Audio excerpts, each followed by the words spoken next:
Hello बच्चों, let's read the question and the question here it is we need to state the specific characteristic feature of the enzyme that is carrying in B step.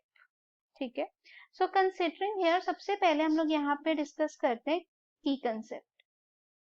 So की concept क्या है यहाँ पर, that it could be PCR, that is a polymerase chain reaction. और ये जो है molecular biology की टेक्निक है that is particularly used, इसको यूज किया जाता है to amplify specific DNA sequence, that it could be to amplify the specific DNA sequence. अब यहाँ पर दो स्टेप्स है A एंड B. जो A स्टेप है उसमें क्या हो रहा है, A स्टेप में अगर हम देखें तो सबसे पहले हो रही है प्राइमर जो है एनीलिंग हो रही है.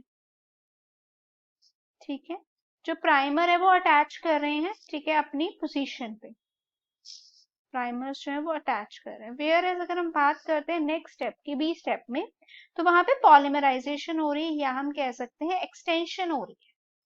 पॉलीमराइजेशन हो रही है या हम इसको एक टर्म बोल सकते हैं कि एक्सटेंशन हो रही है, न्यू डीएनए स्ट्रैंड बन रहा है. तो हमें यहाँ पे पूछा गया है कि एंजाइम जो है, तो यहाँ पर जो एंजाइम है that it could be DNA polymerase.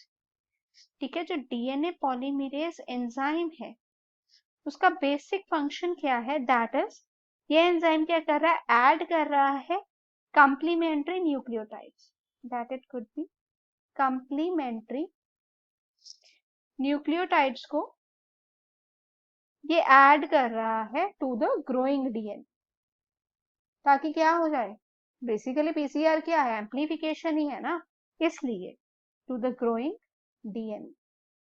Hope it is clear. All the best.